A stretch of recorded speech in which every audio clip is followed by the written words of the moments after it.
Calling in order the City Council meeting of September 27th, 2023. Will you please call the roll? Mr. Knoll? Here. Ms. Atrop? Here. Ms. Weltman? Here. Mr. Gaga? Yes. Mr. Lemay? Here. Mr. Gentili? Here. Mr. Wong? Here. Good evening, everyone. Please join me in the pledge of allegiance. I pledge allegiance to the flag of the United States of America and to the republic for which it stands, one nation, under God, indivisible, with liberty and justice for all.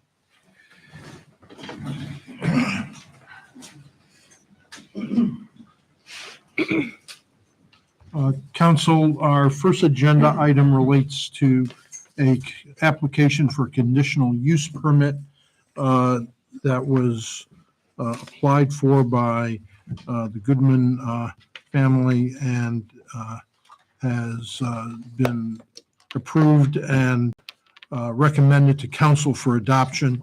This requires council's consent to the granting of the conditional use permit. At last week's council meeting, I reviewed for council the broad outline of the conditional use permit of what had occurred at the Planning Commission. So in your packets, you have a I just emailed, I did not get those in your packets. So I sent Oh, them you did? electronically. You electronically received the conditional use permit. If I could just review for a second so that you'll be refreshed as to what this involves. This is a residence on Pepper Creek Drive. The rear property line or side property line abuts Pepper Creek. Some severe erosion has occurred along a portion of the property line. The resident wishes to have constructed basically a concrete wall with a particular type of block that's designated for this type of application. It's been heard a couple times before the Planning Commission. At the first meeting, there were a number of questions regarding the calculations that had been reviewed and established for the submission for the construction of this wall. Issues also including any possible downstream negative effects by the acceleration and channeling of this water in this particular section. At our second meeting, additional formula and calculations had been submitted to Mr. Sheehy that he can go over with you in just a moment. And as well as what steps have been taken to deaccelerate this water as it reflects and comes off the wall to mitigate any downstream effects. And having heard all that, the Planning Commission reviewed and recommended for adoption by the council the conditional use permit that we have before us tonight. We have in the audience the residents, Mr. and Mrs. Goodman, along with their contractor, and we will hear from Mr. Sheehy first as to this. Thank you, Mayor. What was proposed was a concrete retaining wall that's essentially a stacked block wall. It's pretty heavy duty. The plan as submitted originally showed the wall and then some additional what's called riprap or sort of large aggregate that's kind of angular that's at the tail end of the wall. So as water does run along the wall, there's an area for that water to sort of slow down a bit and deaccelerate, take some of that energy away from the water as it's flowing through this stream. When we reviewed the calculations, we recommended that we add additional footage of that material to help with slowing down the water. All of this work is occurring well within the boundary limits of the applicant's property. This is a pretty severe constant erosion issue. Right behind it is a pool and tennis court and some other areas that have been there for many years. I think they predate the applicant. They didn't build this stuff. It's been down there for a long time. It is an unusual lot. Some of this work is within the floodplain. This is an area that has been flooding for hundreds of years. It's just an area that the water tends to spread out, and the stream gets wide here. And if the bank is not protected, it will continue to erode. So, a couple of the recommendations that we made that the applicant was agreeable to was to add additional material to help deaccelerate the water as it leaves this retaining wall, and also to make sure that the wall position doesn't sort of claim any additional space. It will only be as wide as the existing stream. It won't go into the existing stream. So in that way, we're not reducing the width of the channel or having any other adverse impact either upstream or downstream from this construction. And they've provided the calculations that show that that's a reasonable assumption on their part to make this installation work. Dennis, I think it's that because the wall is flattish, the water would accelerate more than it would under a normal stream bank. And then the riprap, because it's not smooth, slows it down. Is that the theory? That's part of it, right? And the existing stream bank right now is actually pretty vertical because it's eroded and sort of it's kind of fallen off. Mm-hmm. So it's that surface. Now the surface of a wall, even though it's got some rock feature to it, is probably going to be a little bit smoother than the existing earthen bank. Okay. But the idea is that when it gets to the end of it, there will be a substantial transition area where the water can slow down, restore it back to its sort of normal flow, normal velocity, and continue on. This stream does meander. That's just by nature. This stream is going to continue to meander. It has for hundreds of thousands of years. There's lots of things that affect that, including developments in Mayfield Heights and Pepper Pike and everywhere else. So this is a solution to help protect this property owner from losing substantial swimming pool and all this other stuff that's down there. I think it makes sense where they're putting it in. And the riprap comes after the wall, where the wall ends. Where the wall ends, So correct. the erosion at that point isn't as severe, I take it, and so you can just use riprap and not a wall. Yeah, and it's the riprap. The thought is that will, over time, it will settle a bit. There's even in here a requirement to maintain it. Should we get a huge storm and it does get moved around a bit, they can go back in and add material so that it's an ongoing maintenance. As long as the wall is there, we want to make sure that other riprap stone material is there.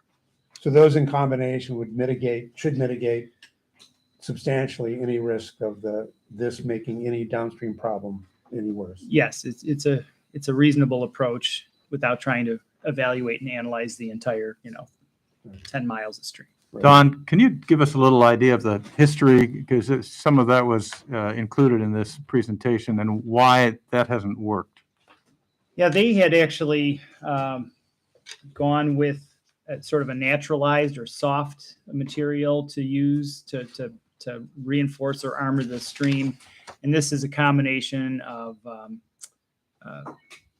old Christmas trees, essentially, old pine trees, things that you bury along the bank, plus other root wads and things like that. And the idea is that material over time will slow down the velocity of the water. It'll trap material and you'll develop a bit of a silt bank. Mhm. Unfortunately, those efforts, that area has been wiped clean. There's really the material that was placed there is all gone. And it was done, I think, in the late 1990s, like maybe 95, 96, something like that. And since then we've had a number of large storms, and it was probably a good solution for a smaller storm, a 1 to 2 year storm, and it probably held up for a while, but eventually once it starts to peel away, you could lose it pretty quick. So climate change is contributing to things being worse here, would you say? Well, whether or not it's climate change or more rainfall or I would say that what we've known for many years, long before, climate change was a buzzword, is that Pepper Pike has highly erosive soils along the stream banks. When they're exposed, they wash out pretty quickly. And that's Very, very common thing in Pepper Pike. That's why we tell people don't cut your grass all the way up to the edge of the stream. Keep that buffer there. That buffer does provide protection. And the stream, even with great protection, is still going to move a little bit. Here's an area where somebody many years ago, I'm going to say probably 35, 40 years ago, built a swimming pool and some other features down there on their property, probably 25 or so feet from the stream. In today's world, we wouldn't recommend that, but it is there. It already exists. We wouldn't encourage somebody to do that now, but we're dealing with something that's already existing, and the homeowner's trying to protect that piece. Well, and Don, I know we've had in planning and zoning discussions about that very fact, that the pertinent fact here is that it's a pre-existing structure that predated our riparian setback laws and other efforts that we've made to have things. So we wouldn't do this for new construction. We wouldn't allow a stream bank to be built up to put something in the riparian setback, but this is a pre-existing, we're protecting private property. Right. Pre-existing structure. Say that again, Melanie? These structures predated Right, all of our riparian setback ordinance. right. And that's why it's coming to us today. And this wouldn't be something we would do for a new structure because you wouldn't build in the riparian setback. But Oh, because but this in would be, various- okay, got it. yeah, various places in Pepper Pike, this is not so unique. They built in places where, water might come up, and we're trying to protect private property. Okay, so this would, the riparian setback would have, that we have today, would have prohibited this, Would That's were it correct. new construction. Got it, Correct. okay. There are, I'll just observe for council, Pepper Creek, and Melanie lives alongside, nearby this section of Pepper Creek, in fact. There's erosion. As Don mentioned, this stream is meandering, it's moving. Erosion is being experienced by other homeowners along the stream. This stream here is actually an asset controlled by the Northeast Regional Sewer District.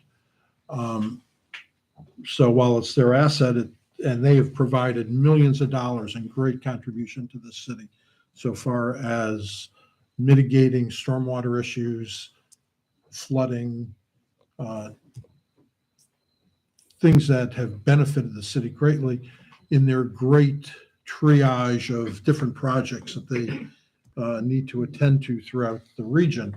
This is not an area that they are focused on and committed to investing, their finite dollars as to doing something with. So this homeowner has taken on, an individual burden to try to address this, and it seems reasonable. I think there were concerns expressed by other residents along this stream corridor, whether or not there would be a downstream effect. And that was one of the reasons why we did take that effort to examine the property, make sure that Don was satisfied that the deacceleration of the water was not going to negatively affect those downstream homeowners. So the Don, commission was comfortable with it, and that's why we've recommended it. why are our soils so erosive? What about them makes them that? It's you'd have to go back like 10,000 years to when Sure. the glaciers chose to deposit these soils right here. Yeah. And they just are. It's a function of how well they stick together or not. Are they- Everybody thinks that the soil's all clay. Actually, clay sticks together really well and doesn't erode very fast. It's silts and sands that are. It's more silt and sand than Yeah, clay in terms of correct. a soil combination, Right. so it's easy to crumble and goes away. That's right. Well, and if you ever, during one of these very large, 100-year storms, the volume of water and the speed of the water, if you saw it, you would understand how it could erode even more than just vulnerable areas. I mean, it's pretty violent. So, I hope you had a chance to look at the pictures that were included in the presentation. You can see how high the water level gets. It's right up to the top of this. It almost goes right up to the swimming pool. And is this stream area pretty flattish? Is that why the meandering is? That's what happens. If it's a steep slope, it tends to channelize and kind of dig in. But as it is relatively flat, so it tends to spread out quite a bit because of that.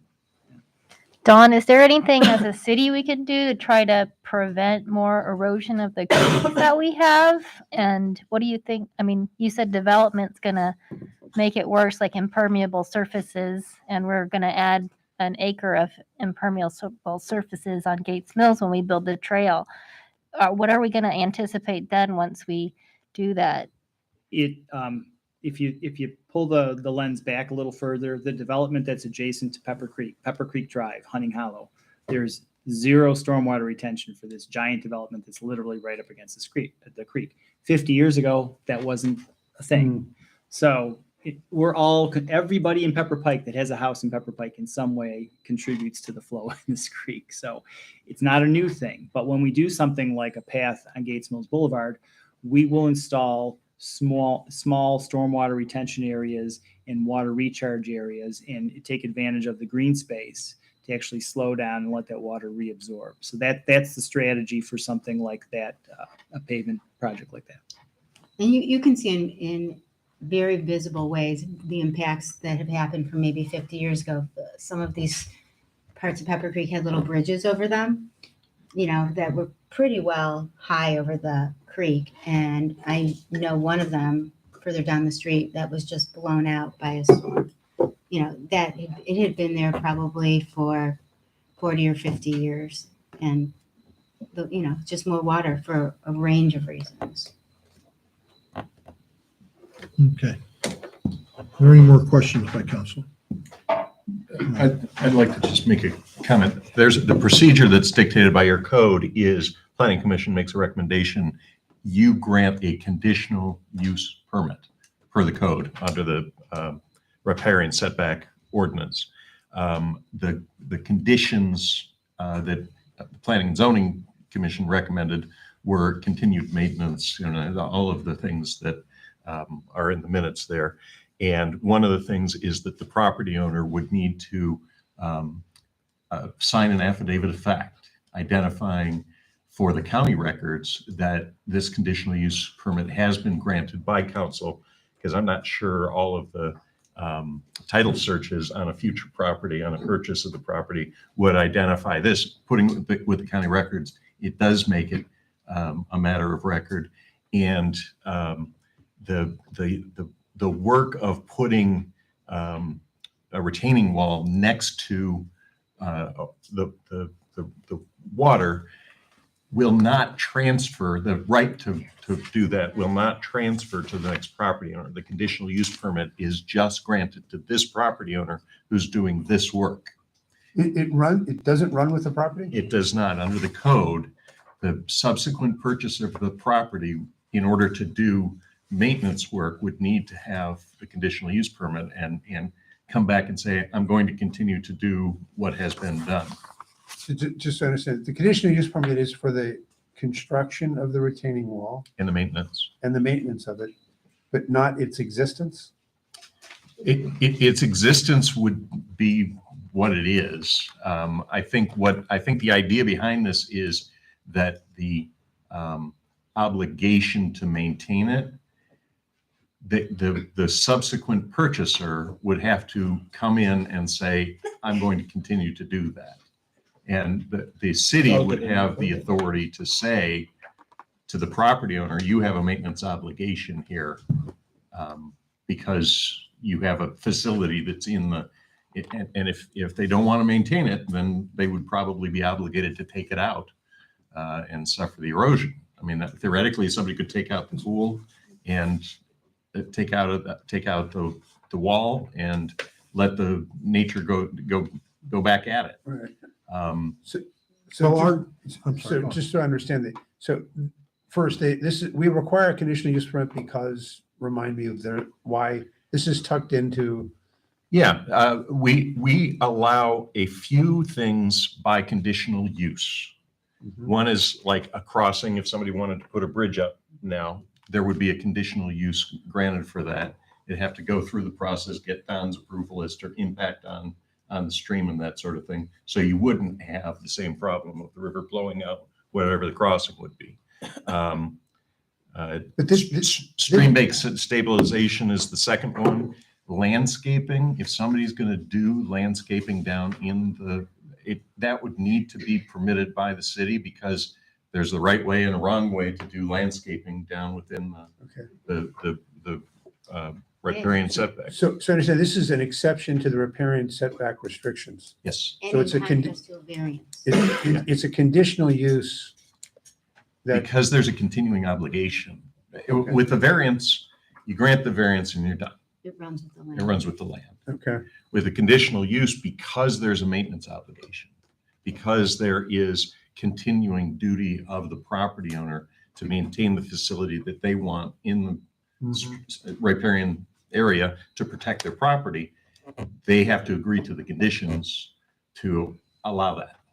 and then, so that, just to help me understand, the subsequent owner, can they be denied the continuation of that? I think it would be really tough if we required conditions to be put in there, the facility is in there. Uh-huh.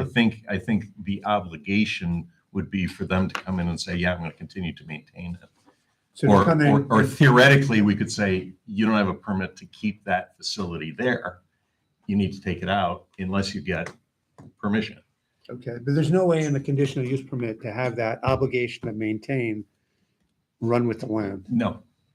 The nature of conditional Well, use. that's right. That's right. The nature of the conditional use permit is it's a consensual obligation accepted by the property owner Okay, to continue to do the action to keep that facility in working order. okay. And what's the city's obligation on the maintenance and like inspection of that? Do we have any Our or, building does that department would do that.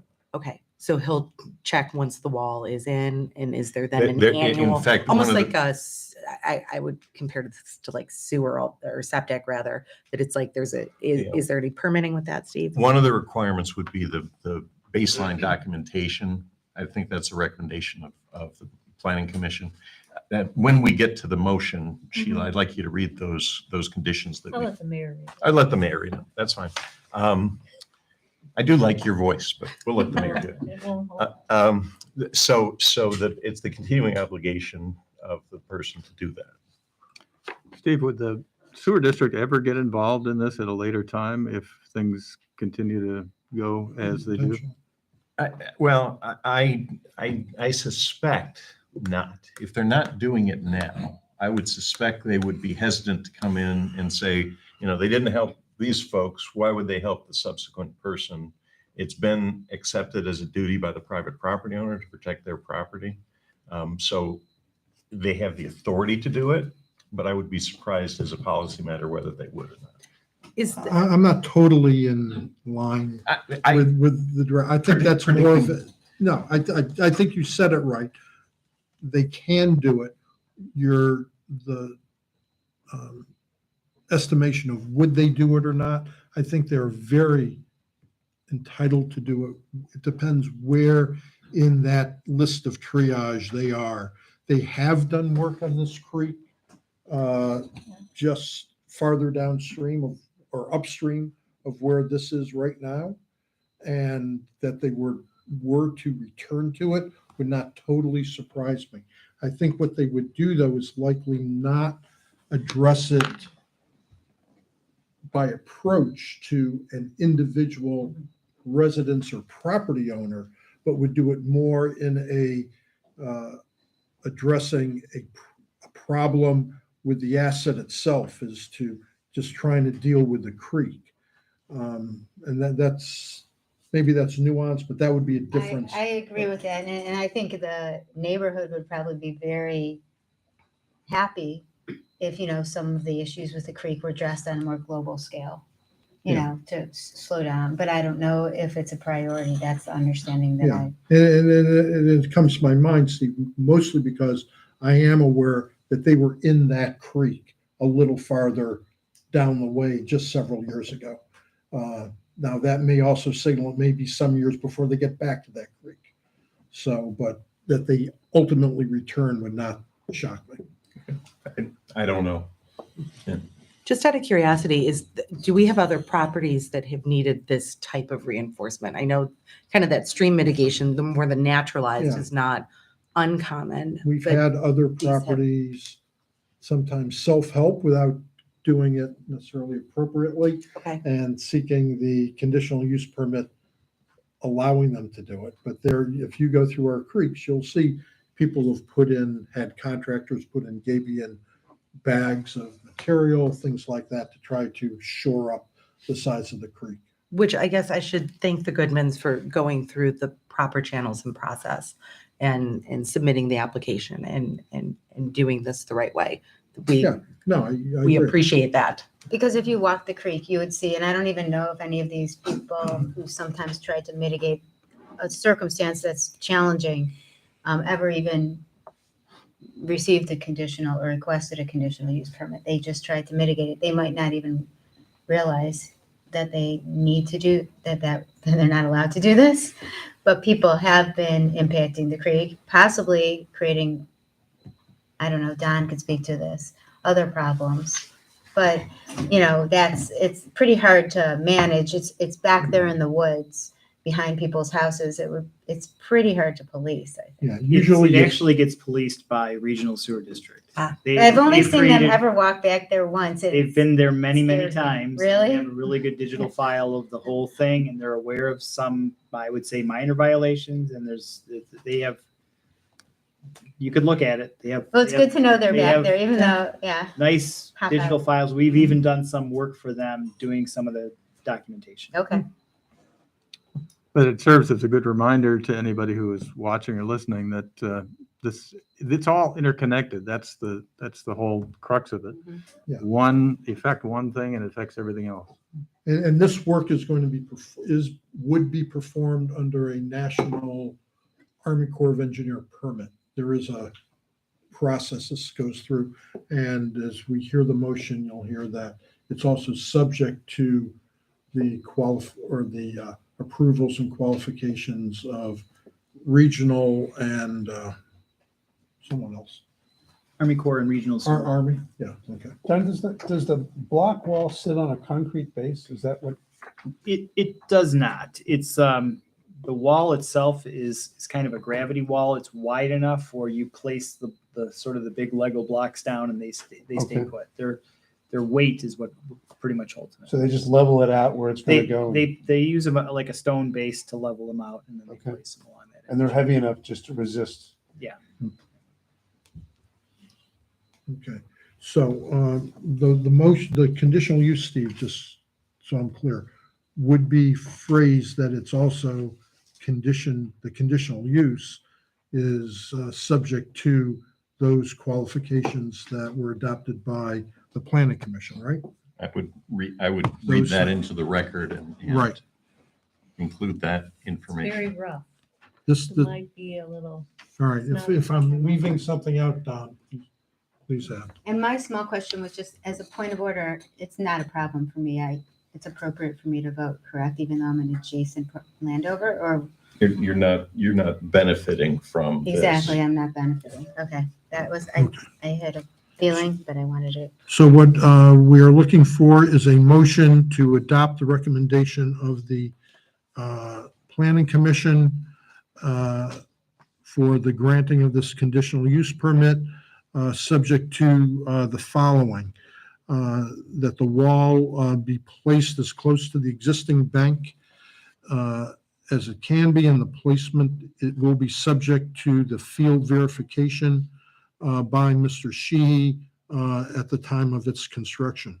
That a minimum of 10 feet of additional stone will be added, as stated in a September 8th, 2023 letter from the contractor of the applicant. That is in addition to stone, which was in the original submission.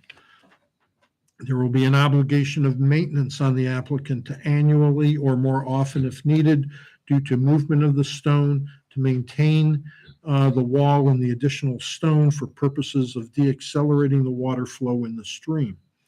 That the approvals and this conditional use permit would be contingent on the United States Army Corps of Engineers and the Northeast Ohio Regional Sewer District's review and approval of the project.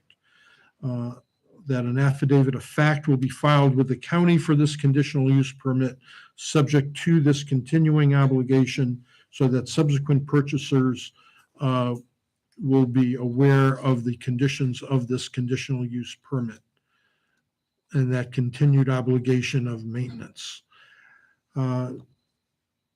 Following construction, the city will receive photographic evidence and documentation of what was constructed. Left anything out? That's it. All right, if I could have a motion to the effect of what I just recited for the approval of the conditional I use have permit. one quick question, or should we? When we do that? the motion, then we'll I'll do the questions. motion then. Second. I have to state the motion. All of it? All right, Scott, you had something in the way of discussion or comment? Just when you were reading through that, they're obligated to maintain it. That means if, let's say, 1 year, a lot of the stone is missing, they have to replace that? Is that Yes. what that means? That would be the obligation. And it's my understanding that if adopted and approved by the council, that the applicants who are here in the audience will accept these conditions attendant to the granting of the conditional use permit. Is that correct, Mr. and Mrs. Goodman? Correct. Yes. Okay. We have a motion and a second. Is there any further discussion? Roll call, please. Mr. Knoll? Yes. Ms. Acushnet? Yes. Ms. Welke? Yes. Mr. Daga? Yes. Mr. Lemay? Yes. Mr. Gentile? Yes. Dr. Wong? Yes. Thank you, council. Your conditional use permit is granted. Thank you. Thank you. A little off agenda. I just want to, Giovanna, are you here? No, I guess not. Okay. Never mind.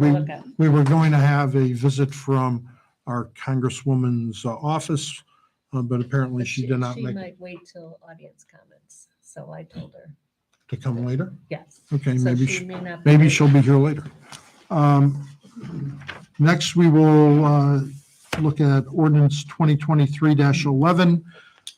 This is to provide additional appropriations and transferring items already appropriated and declaring an emergency. Mr. Brzezinski. Thank you, Mayor. As I expressed in the explanation, everything in the personal service column was all payroll related as it relates to the settling of the union contracts and the raises for this year, as you recall in the budget when we initially did it. Those were not settled at the time of the budget, so zero was put into it. And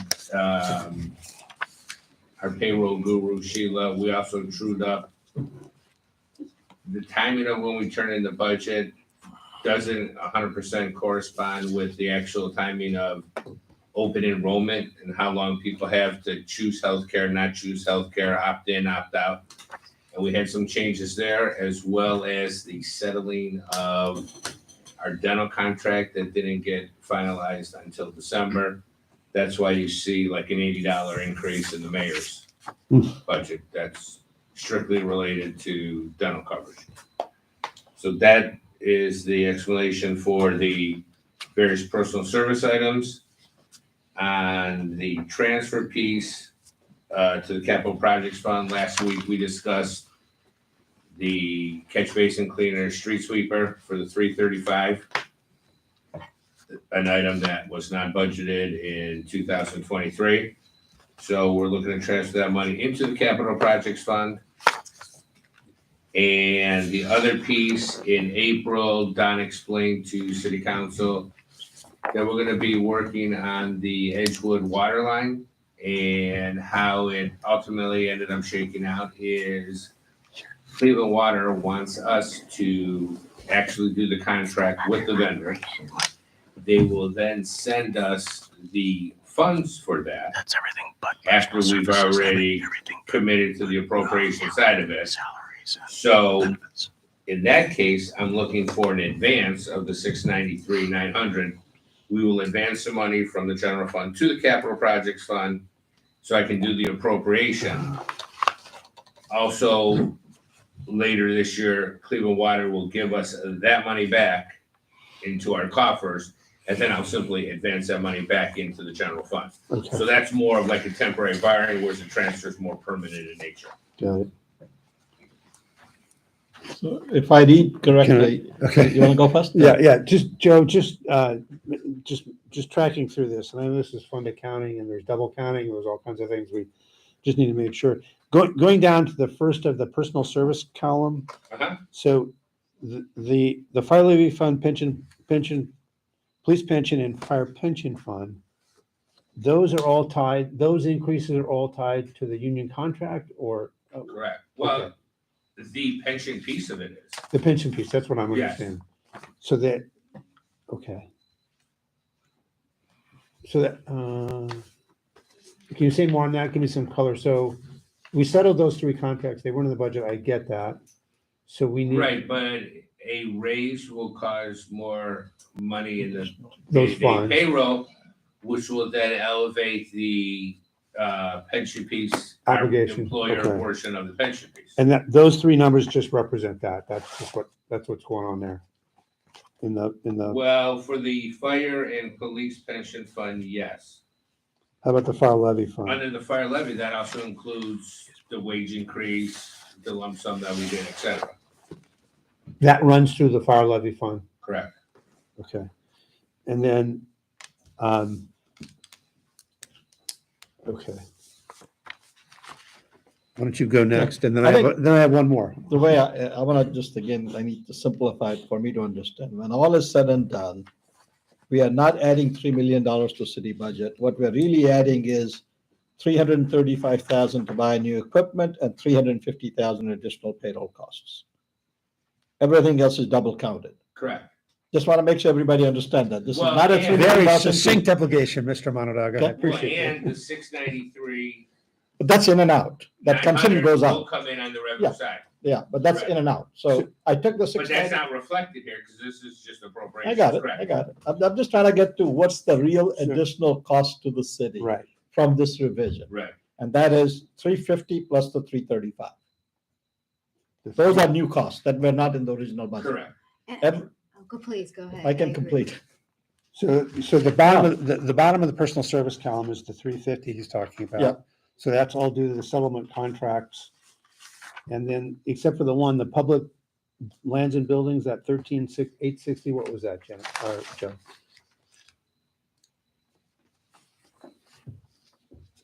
That's, But that's under finance. That's the wrong line you're looking at. That's finance. Oh, that's fine. cross-eyed there. Okay. Never So mind. now, if I can make one other comment and then others can have it, because I like to simplify things. I can't figure out complicated things.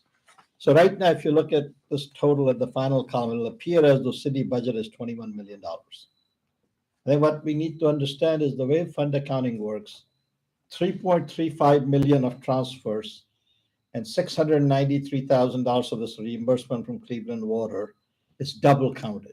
Yep. Okay. Right. So in reality, the city budget is not 21 million. It's Nope. 4 million less. Correct. Okay. Just want to make sure it's understood because it has a way of confusing the heck out. My God, you're adding $3 million to the budget. No, we're not adding $3 million to the budget. We're adding $600,000 to the budget. And It's just the way we have to account for it. Yeah, Okay. it's fund accounting. So Yeah. just to clarify, so the advance, so you're taking, the 693 is coming from the general fund, going to the capital improvement funds Mhm. temporarily And then coming back. until we get the reimbursement. Yeah.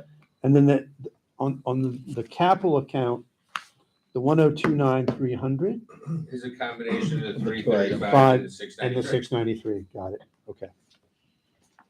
And just to, And that's- oh, please, go That's ahead, finish. So yeah, so this is, and you're amending the budget to reflect all this. Correct. Correct. So and that'll be as of the November budget. These numbers will be in the budget and we'll be comparing. Tomorrow, if this is passed, we will go into the system and put them in a budget. Okay, so for the next council meeting in October, then we'll be comparing the amended budget Yes. with these items in it. Got it. So the piece I'm struggling with is that I think we all on council understand fund accounting and how that works. But when we're looking at it here as part of our fiduciary duty and our responsibility, and when the community looks at it, they're seeing amended budget after amended budget. And I think what would be nice to also see would be original budget to actual, last year to actual. I think that's what we probably touched on a bit in the previous meeting, just so we can see how we're doing, how we're doing compared to how we planned and how we're doing compared to how we did last year. Yeah, let me comment. So Joe, have we had another amended budget? No, this This is the first one, right? First one. So this is the only time we've done this? Okay, And but so just throughout from- the year, we sometimes are. Yeah, in prior years, but it's pretty rare and But just, 2 or 3 times max. yeah, for the reason you said, Melanie, as a matter of policy from the finance committee, we want to keep that to a bare minimum. Uh-huh. And only when it's caused by in the most cases, extraordinary and outside events. And this was the settlement of the union contracts and the need for the sweeper and then the funding for the water line, which are kind of new news as opposed to fixing a misbudgeting that occurred earlier. So that's why I'm okay with this. And just from a Joe staff work standpoint, I just don't think it's worth having another column just for those 3 items. So I get your point, but it's a balancing of Well, the having another, union contract will happen, this will happen every 3 years. yeah. Because now next year and the year after are settled. So, The water line happens very rarely. I think the last one was Bolingbrook 10 years plus ago. so And two, the street sweeper is certainly an anomaly. Right. Well, but these are all specific, a street sweeper versus some other large piece of equipment. I mean, it doesn't, the specific item or, the specific Yeah. water line, I'm less concerned with, it's not trying to point a finger. It's just trying to understand. I'm completely sympathetic with your point of view. I, as a general practice, I don't like amending budgets during the budget cycle. That's not good practice. Because you set a budget, you stick to your budget, and you want to see how you're doing the budget, because it tells you that was the budgeting process good or bad. And we generally have, and we've followed our And- budget. And so I'm very sympathetic to your point of view, and I don't know how to do this. So this is the only time we've done it for these, and it ties to these special appropriations. It's those 3 very well-defined buckets. So I understand what you're saying, and I agree with it. It's just from Joe's time perspective to create another report and another column, it just seems And maybe not when we worth the just effort. do our, annual review, just to see it, just to understand, because we don't have to do another report necessarily. I mean, it would be a little burdensome on council, but we could actually just have a printed copy of the Yeah. original budget. Yeah, I mean, and well, we- and this is it. This is the whole story about the changes we're making. So it's pretty tight. It's not 12 of them and it's not sprinkled around the year. So I'm comfortable that with this in hand, which I'm going to keep at year, and we can say, okay, we understood what we were and what we changed. And also compared to last year's budget, Right. which is done, Right. right? Last year's budget Yeah. is in the books, so we could use that as a reference point, Yeah. just to understand how we're doing, and also because things like union contracts, while I understand clearly why you wouldn't want to put a number in, Right. why you put a 0 or a low number in, I understand Well, why sure. you do that, you're Right. negotiating.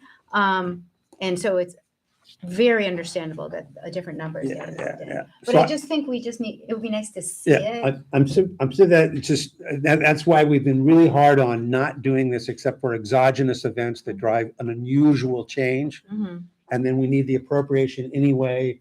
So Well, it kind of technically- cleans it up, but it's a small bucket, it's well defined, so I'm comfortable with it, but I'm sympathetic to, we shouldn't be doing this all the time. No, but technically by law, you either do it or we go back and say the ordinance that you passed last week or the motion, Yeah. we won't do because I don't have the authority to spend. Again, No, you need that's the not what we're appropriation in saying. any event. Right, I Again, mean, that's, No this question. is sort of like the cleanup. Yeah, I From got it. activity that We're not council's already saying, taken. and I'm not saying what you submit to the auditor, what your Yeah, no, this is- statutory obligation is. I'm saying from our fiduciary point of view, so we can really understand the numbers. And I It's think an we all operations- agree with that. It's an operations. Yeah, Yeah, I'm I more agree on with the you. Yeah, practical yeah, side. yeah, good.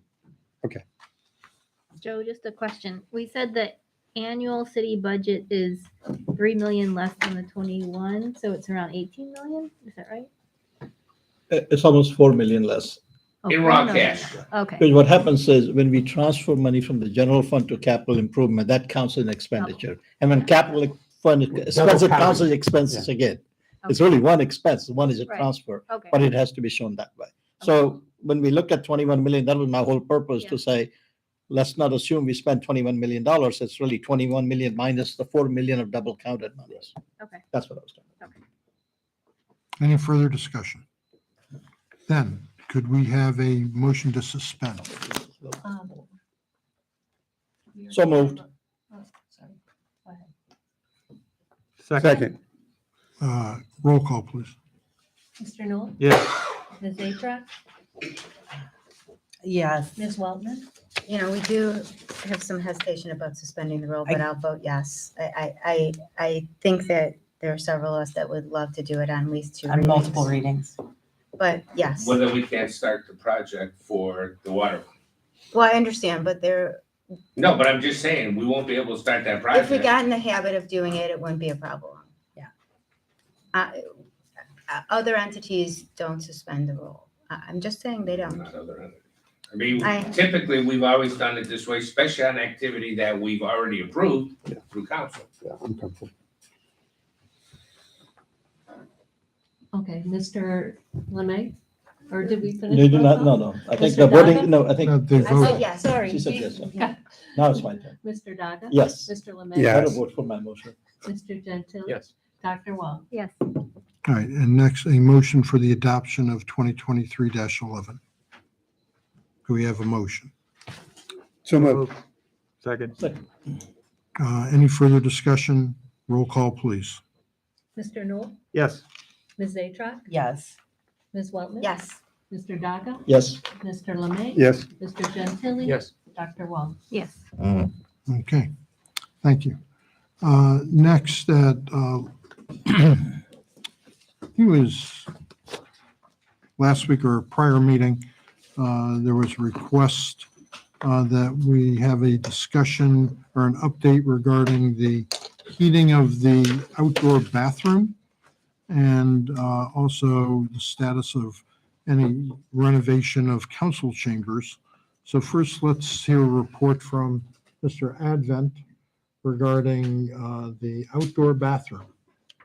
Thank you, Mayor. As requested, I looked at, I was assigned to look into this heating of the bathroom, so I contacted the original architect, which is Paul Deutsch of Bialowski, and who was the original project manager, and asked him, do you still have the plans for this thing? And could you send me the plans and could we review them to see if it would be adequate or feasible to do this. Upon doing that, he sent them over and he came up with a list of things that needed to be done to make this happen. And the total which he came up with was $25,000. That did not include burying of the water line, which I've stated before, we weren't really sure whether it's deep enough or not, so we're just gonna assume it's not. And I contacted Don, asking him what it would cost to do the excavation, replace the water line, restore all of it, because it's going underneath the sidewalks, it's going underneath trees, it would go underneath the driveway itself that goes between the fire department and the main parking lot. And that number, he conservatively gave us a number of $100 to $150 per foot. I guess that there's a lot of things that would. What's the dollar figure attached to that? It's 152 feet, so it costs between $15,000 and $22,000 at $100 to $150 a foot. So at the low end, you're looking at $39,400. The high end, you're looking at $47,800. That does not include the operation of the heaters, which would be electric heaters and running of those heaters. I kind of did a cost estimate best I could. Average 7 cents a kilowatt hour. You're figuring if you're running 2 heaters yearly, it's about $800 a year for those 2 heaters. And that's to run it throughout the winter months. Run it throughout the winter 24/7. fronts. Yes, I kind of took it as a November 1st to March 31st, seeing that's, that seems to be the coldest area, 151 days times 0.07.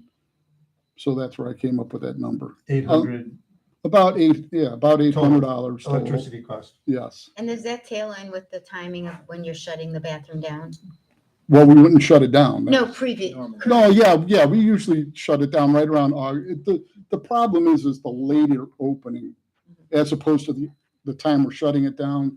It's more the opening up, because we just never know when we're gonna get that last cold span. Yeah. And we have had issues opening and closing before. During COVID, when it was closed for the whole year, somebody went and turned the water on by mistake, and we ended up with some frozen pipes. So we had to do some repairs.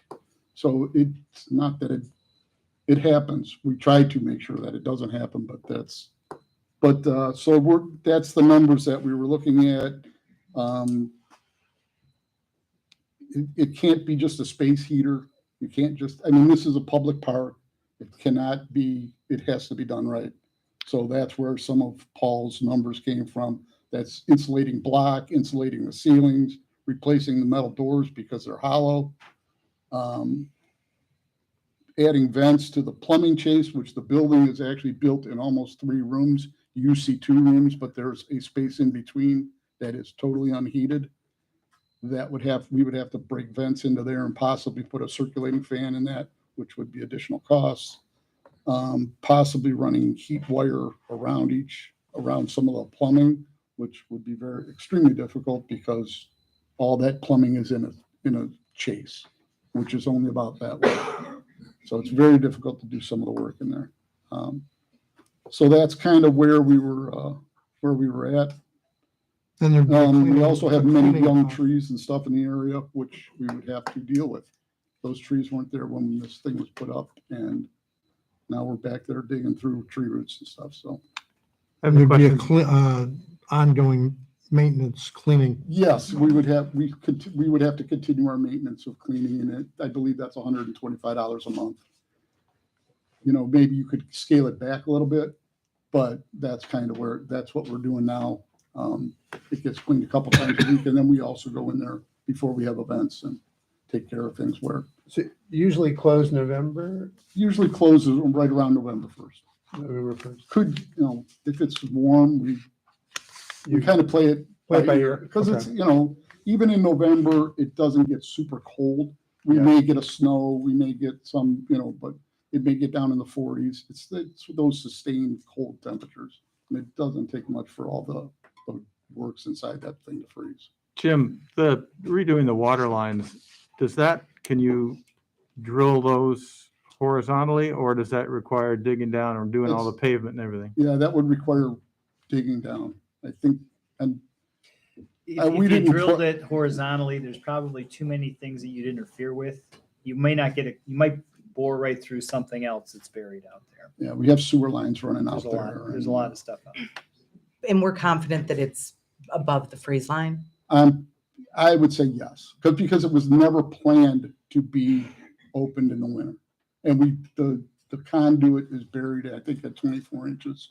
So I would imagine that's where the water line's right at. Refresh my memory, what year were these installed? I believe 2014 was when this thing first opened. And just out of curiosity, what's our projected lifespan on those bathrooms? Like, do we have it, like, are there any renovations necessary with them in No, the we just future at have, any we point? just have Or yearly maintenance. Just Sometimes, our annual? the flush valves would go.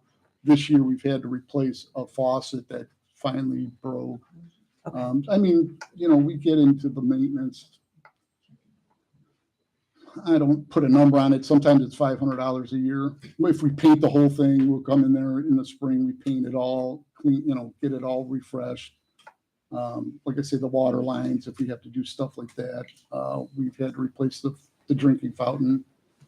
The very first year that thing went because we weren't educated enough to know that we weren't versed in it enough to know that what we had to do for it. And how much do we get in grant dollars for that project That way was back when? 50,000. 65,000. So we were 60,000 already was the total, I think. Yeah. kind of ahead of the game Yeah. in what was offset on that, I guess. I think it was about $120,000 project. I'm trying to remember. I think that's about right. Is it more than that? Just to get those numbers kind 97 of to 105. marinating. somewhere around there. That's right. Question. Two options. One, how much is building a brand new outdoor bathroom somewhere on city property around this area? And two, how much is the nicest, fanciest porta potty that you can put out in the winter so people can actually go to the bathroom, while we figure this out? Because a porta potty would be better than nothing, I think. Porta potty, we had porta potties in the past. I don't think they really went up that much, so they're around, it would probably be about $1,000 a year. Just For for a the porta winter potty, and months. you're not, I mean, there we is could not, take it it's not out. the fancy one, believe me. Right. The fancy ones was part. But something that's ADA and has a little hand sanitizer on the inside and people could go. So say it's 1,000 to 1,500. No, just for the winter months. is Yeah, what you're just saying. for the Yes, winter that's months. strictly for the winter Just months. for the winter We would do, because and that's only basing it on what we use when we rent the porta potties from, when we do the Taste of Pepper Pike. That's where that number came from. Because I think the concern some of us have is that we say they're the winter months, but because of the challenges of where we live, they're not necessarily the winter months. They're not traditional, but Right. And there are times There are a lot of when- months. There are times when families want to use our trail that goes, to Beechwood and also use the playground. And it seems, inappropriate to not have a bathroom. Yeah. And I think we could plan on, in future projects, maybe to plan on doing an outdoor bathroom. If we can't convert this one, if it's too much to convert, maybe it's cheaper just to build something brand new. And especially if we're going to do something in the city hall, maybe you could put on the outside. But I know you mentioned that, and that would be another option. I know other building, you can build an outside entrance to a bathroom. But at least with the winter months coming and we're building, we want people to walk more. I think it's a good idea to have something available, even if it is a porta potty. Even though we don't love porta potties, we want something more permanent, but at least maybe for this season. Do we know what this, because Beechwood has one on their portion of the trail? Or Yeah. Is it seasonal or is it? I think it's, seasonal. So they close it in the winter? Yeah, very few cities leave their restrooms, outdoor restrooms open just because I think that they feel the same way we do. It's a very expensive thing, and How much I use do we think, get out of use? I think Mr. Lemay, when we first talked, I think this came back from Baby back in July. He said, we could tone down the heat so it's not so warm. Those heaters are running. yeah. They're it's not, it's, they have a thermostat, it would cycle, but if you're gonna try to keep something 50 degrees and -4 temperatures, it's gonna cycle a lot. Cycling actually, probably is more wear and tear than actual running. Turn it on, let it run, as opposed to on and off, on and off, on and off is not really great practice for. Well, it's the building of it that's the expense. The maintenance is very nominal. Then $800 a Yeah, year and then yeah. $125 to clean it. I mean, that's not for me, my concern. Experience in most cities is just because limited use in the winter, particularly January, February, they just closed their bathrooms and that's a lot of expense for a very limited use. Well, but we're closing, I think, November and not opening until into April. That's my concern. I don't care about, when there's snow on the ground. It just seems that I don't know. And I do wonder if how those buildings are built, they are closing quite for as long of a time as we are. I don't know. Those are more, like the one in Beechwood is a much more substantial structure. Some are, like you go down by the metro parks, they're open, but they're pits. Yeah. They have no, it's not like they have running water. They're not, it's a pit toilet. No, we're not. No. So we're not thinking of going there, I'm sure. Okay, so that's that. The other item that was brought up was any potential renovation to these chambers. We did have Paul Deutsch come in and take a look at it, since he's was our architect for other renovations in this complex, including most recently the police station.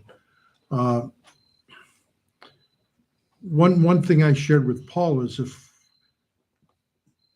my concern isn't as much this chamber, which, you know, hasn't been, other than redecorated forever, which is, you know, a pretty small budget item. We have an upstairs of this building that is completely not utilized other than to store boxes full of documents in. When we first came in 12 years ago, you literally couldn't walk upstairs and get into a hallway because it was just jam-packed. These are concrete slabs form the ceiling of this building. We cleaned all that out. Over time, we've done a fairly good job of not duplicating that, you know, Filing. yeah, that fire hazard of all those boxes up there. But we've accumulated, you know, our fair share of new storage up there. To me, it's an expensive and inefficient use of space to just use it to store a bunch of boxes.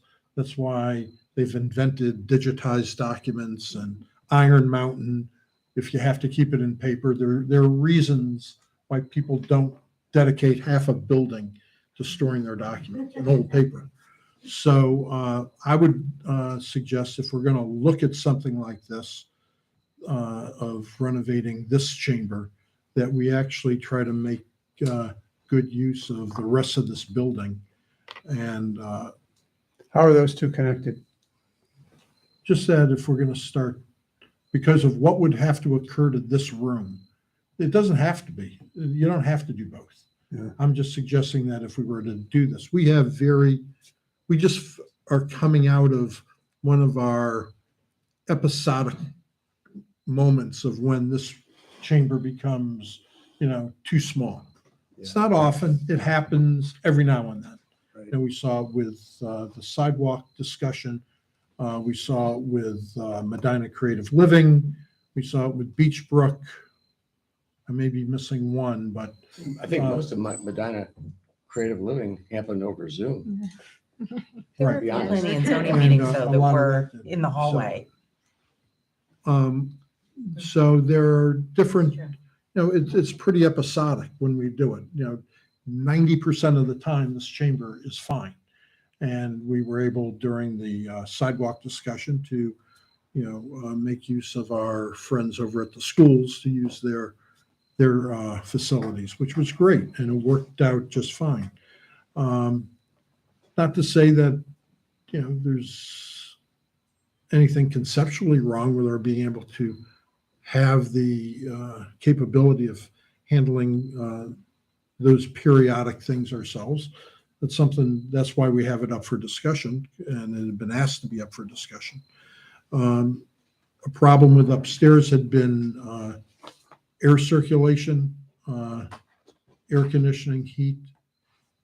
Paul actually came up with a very simple solution and solved that. It's not a big deal. I thought in the past it had been considered a big deal because of the lack of plenums, the concrete floor. How could we do this? And Paul had a very simple solution for up there. And so it's solvable.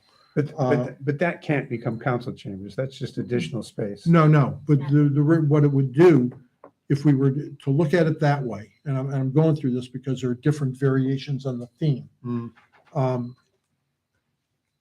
If we were to do upstairs, which feeds into this council chamber idea, then it would be Paul's, and he hasn't designed anything. He's just sort of eyeballing this thing as an architect. We had talked about, you know, just the staff, which he didn't like the idea very much. I guess he doesn't think we're architects. We had talked about pushing this wall back at the end of council chambers and basically capturing the little conference room here and Becky's office, and Becky would be moving into the finance department. That gives us sort of a long bowling alley of a room. Paul wasn't a big fan of this at all, as a design and function issue. His suggestion would be to go out the wall behind me and basically change the appearance of this building where it would push out. And if you're pushing out, then there would also be, this building has no ADA access to the second floor. So there would be a different foyer coming into the building, built there with a elevator that would provide public access, ADA access to the second floor and make it work. Right now, and it's something we may have to just consider addressing anyway, our only ADA access is that exterior elevator outside, which it's work. We make sure that it gets approved by the inspectors, the elevator inspectors. Is that the state of Ohio or county? I don't know who the hell. State of Ohio. State of Ohio. So it's an approved thing. It's what it is. So that would be done away with, and it would just change the way we use this building. It would be an improvement. This is the only part of the complex that really hasn't been renovated for a fraction of, and you all know my opposition to the plans of 15 years ago. And for really a fraction of that money, we have successfully renovated the police station, the service department, the fire station for maybe 25% of the 15-year ago dollars in today's dollars. So it's even less than 25%. It's a remarkable, we did it very cost effectively. Was there a figure on pushing it out this way? Paul is looking at this whole thing would be somewhere around, if we did the second floor deal too, around $1 million or less. That's not He, bad. we spent what on the service department, Joe? $1,000,000. Yeah, but 1718. 1718. We did 1-2 at the police station. The fire station basically was more of a dormitory renovation.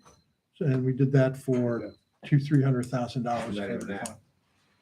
And so that's, I bring all this up just to get all the different variations on a theme out for council to, have before it, to think about, to be able to talk about as to how you'd want to go with something. Yeah, Melanie? So one thing I'd really love to see, and I appreciate Paul's input and everybody's input, is we have an ABR that has 4 seasoned architects on it, and someone who has a design background and another person who has extensive construction experience. I'd really like to hear their read on it. I mean, these are architects that do design. I know Paul does great work for us, but I'd love to see them kind of take a look at the building. They have a deep understanding of the building, how it functions. I have some pause about the idea of going out forward because I think you want to maintain the character of the building. I would hate for somebody to contemporize it in some way. I think that would really be a bad decision. And I just think that I read some notes because I've been thinking about this a lot. I just think that group of people could give us a read. I mean, they're people who are intimately involved in our city. They do a lot of projects in our city and in areas around us. And, I'm not really so comfortable with just kind of us, and our building inspector coming up with the ideas. I think we should take it to another level before we ever embarked on a project. That's not our building inspector. Talking about Paul Deutsch of Biloxi. Oh, okay, Paul Architects. Deutsch. Okay, I understand. But even then, I just really think we should get another read on it. I mean, I don't know, and this is nothing, no criticism of Paul Deutsch then. I just think that it would be wise to avail ourselves of those opinions. I actually think that, I'm not really sure I'm very comfortable with the idea of pushing out the front and what that would look like. And I am for a very, fairly or quite modest addition. I don't think this has to be anything very grand. I think we should keep the price at a reasonable cost. And in my notes, I did write something about the elevator because I do think that would be a concern. And obviously, one of the concerns, and I know you've told me this before, is ADA compliance for the upstairs. So currently, that's one of the other challenges, is ADA compliance. So I would just ask that we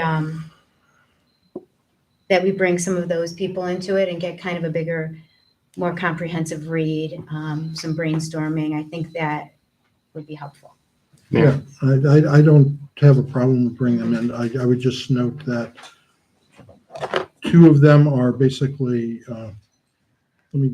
one, I addressed your concern about changing the character of this building Mhm. with Paul Deutsch. I brought that up specifically. Mhm. And he felt that there was the design capability, keeping the feel of the building still consistent with what it was. It'd be different, obviously. It wouldn't look like it looks now as a front elevation. But he felt he could design it to keep the same sense of the building. Whether we would look at it and think that may be a different issue. Yeah, that's a concern. But he was charged, if he's going to even think about that, that was a consideration I share with you. So far as our architects, happy to share that idea with them. Two of them are more in the way of residential home architects. One of them actually is more of a, well, he does big commercial projects, so he has more of a, that sort of sensibility. But, there are things about this building that have a certain, not residential quality, but Exactly. that sort of Western Reserve type feel. So I think their input is also valuable. And especially because it's in a residential neighborhood and Right. our community surrounds it. I just would, and I don't think we need a grand foyer entrance. I mean, we could probably, for very nominal, clean the entrance up. Yeah, the foyer was really We can clean it up. connected to his and very early conceptualizing where would he put an elevator. Yeah, And to come off a foyer and get an elevator attached to it so we could go up. sure. Yeah. But on the That back was would a be foyer okay, I too. On the did. back, yeah. So that, yeah, and you all know that I think for a few $1,000s we could clean up the entrance. So Mayor, Yes, sir. just question, the quote unquote $1 million bump out. How many more residents could we accommodate with that kind of a change? Just to get a feel for, how much would we be expanding the room? I don't even know if he gave us, it would be bigger, but I don't know that I have a number.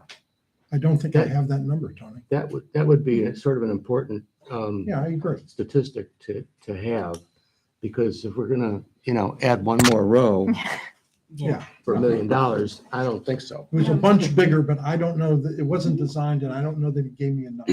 Yeah, I mean, he could probably give you a ballpark number though. The same area would go out for downstairs and upstairs, right? well, Oh, and I yeah, think we could Sheila's do right. that It would include backwards. you'd have to have a base. If we're going that way, he's got to dig for foundation. There'd be a basement area. Could we go to the Right. back? But I think we should define the project as how much bigger is this room gonna get? Right. Not an area, but in accommodating, our residents. Right. Two questions. One, could we go that way? How feasible is it to go that way? And is it less expensive because we don't have to redo the face of it? Two, do we need to make the second floor ADA compliant? And if we do, then we should do that. But is that only if we move staff up there so that they can, or do we need to do that for any sort of reason? I'm not an expert in that area. Okay. I'd have to look at it. I think that if you don't have, if it's it's not open to the used. public now, so Okay. I don't think you need to be Okay. compliant. And then three, if we don't do like a space upgrade, it would be nice to do an AV upgrade, I think, in council chambers to allow more resident interaction. The YouTube is great, I think, but we could stand maybe to improve the AV equipment in council chambers and perhaps even consider, I know during the pandemic, cities were doing this. I don't know if they're still doing it, but maybe if residents submit questions in advance, maybe 2 days in advance, they could then participate virtually, perhaps. Something like that in advance. Not, you don't want to, but that might be something to consider if we can't expand the physical space for people to be here. So And I'll get to you in a second, just to your comment. Right now, we do have live streaming. Right. No, I know. It's And we great. have, right at this moment, 5 people are on our live. Should we all wave at them? So you talk about She was one. monetizing or what's a bathroom worth? We have 5 people watching this live stream right now. And I don't know what I think about the live if stream, they- but just our, and it would be a small, it wouldn't even have to do with the renovation. Some of our technology, as far as when people do presentations, we might be due to, Right. but that's, just throwing that out there because we've had some challenges with our technology. And I think it's, Okay, Jim, I interrupt. 2023. I look at this, what problem are we trying to solve? And I think the number is 95% of council meetings. We're fine, just like we are. And I'm really disinclined to spend that much money to renovate a building where 95% of the time we're just fine and we can have other facilities if we need to. The renovations of the fire, the police and service, that's where all our employees reside and work, where equipment is stored. Not all. To make them more efficient, more effective, those are well worth doing to attract and retain good employees. But in this building, it's 5 employees total and an occasional council meeting. So to me, there's better uses for that money than we can spruce it up, but to knock down walls and build buildings and do foundations to solve a 5% problem is just not I a prudent use of money. I'll disagree a little bit, Jim. I appreciate the dialogue, Mayor. Thank you for exploring some of the possibilities here. I do think that this COVID proved to us that we need to be nimble and have, I think, some alternate spaces. And I look at it not just for council, but there are ARB meetings that, we think that we're very important. However, there are other meetings that happen in this room on an ongoing basis. We have ARB meetings, we have planning and zoning meetings, we have our finance committee meetings there. It gets used a lot, but I also look, the addition of the pavilion at Pike Park really was a community space that brought people together. Is there the ability for us to have maybe an additional room that maybe we do a movie inside during the winter, that there's a reason to gather, or that there's the opportunity, people have rented the pavilion. Would there be a space available to the community that they would be able to use too, that it wouldn't just allow for more residents in these interactions, which I appreciate all of you being here, but also allow us maybe the Pike Civic League, instead of us meeting offsite, that we would have a space for that there may be more uses to the room than kind of the little narrow window that we're looking at. I also would perhaps entertain the idea of a bump out to the back, with there being parking there and perhaps where would put an elevator. I do think that it's worth considering where the parking would be for somebody to be able to make that accessible for them. But also the space down below where we've used for our meeting rooms during executive session. We can't use that. It's like we end up going down there. Are there just better functions of the space?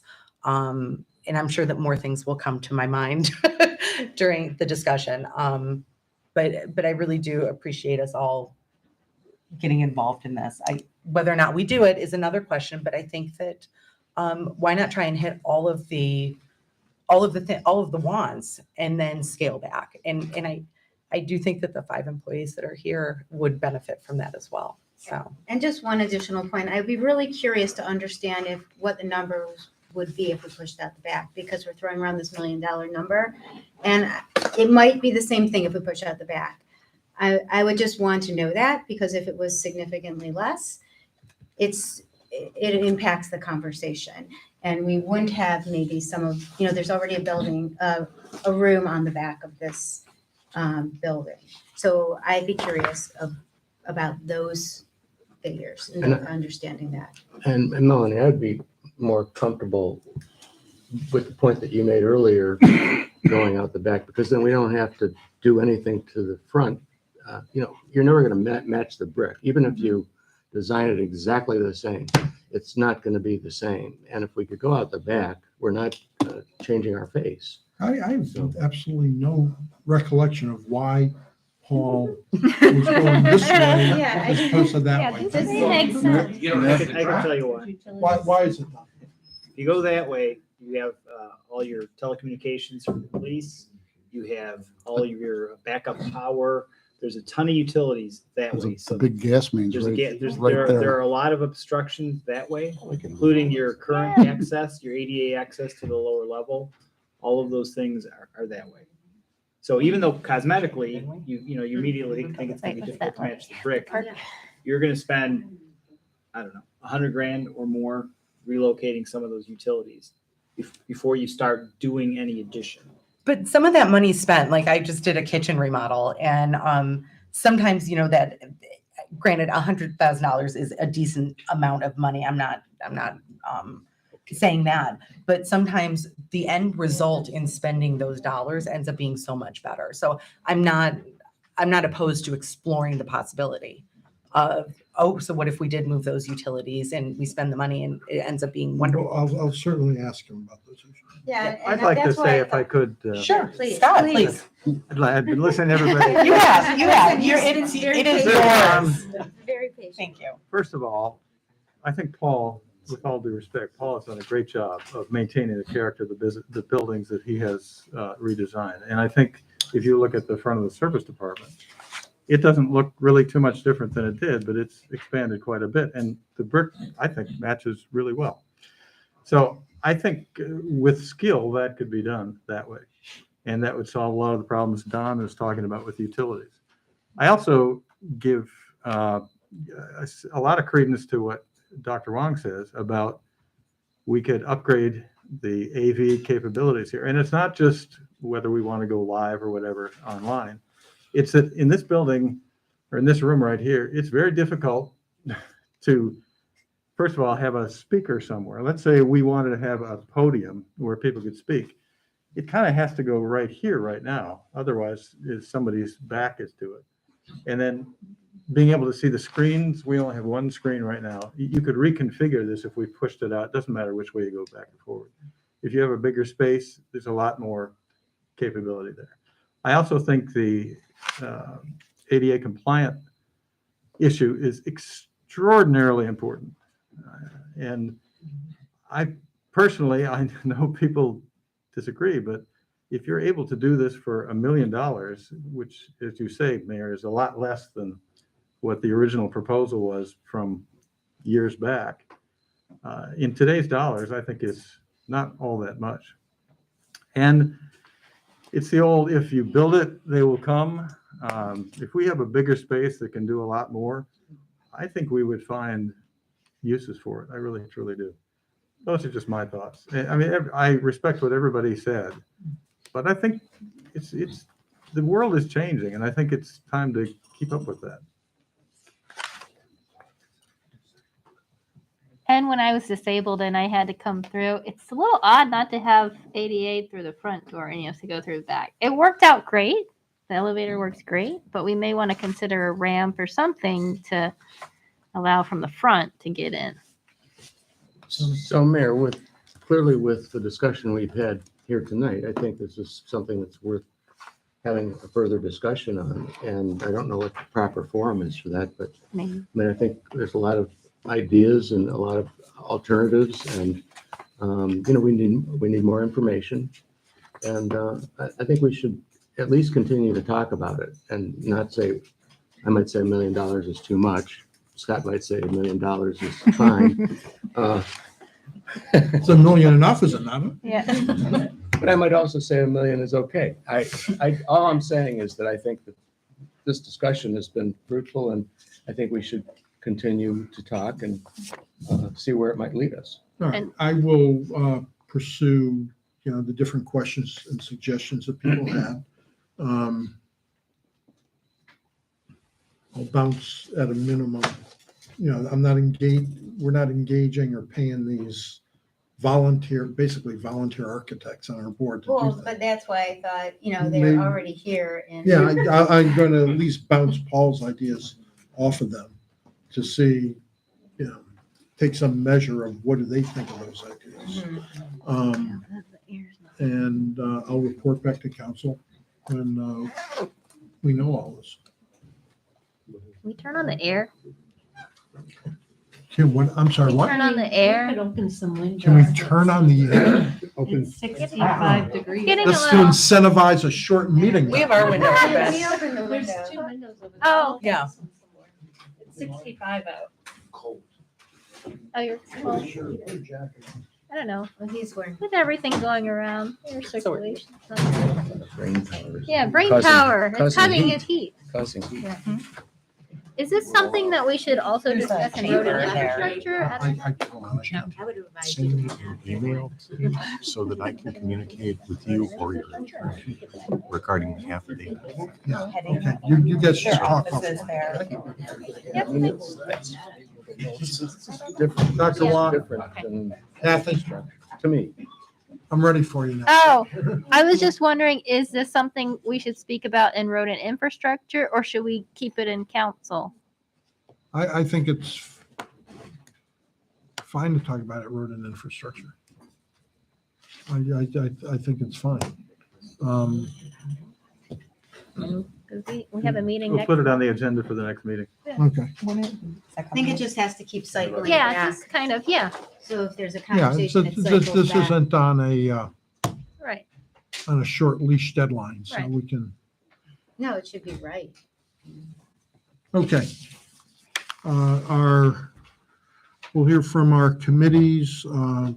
Mr. Lemay, you want to report about the finance committee? Yes, we had a finance committee meeting at 7 o'clock. From a revenue picture, it continues strong revenues, a little bit over budget, though trending a little bit down on the income tax side, but still a very strong performance on the revenue side.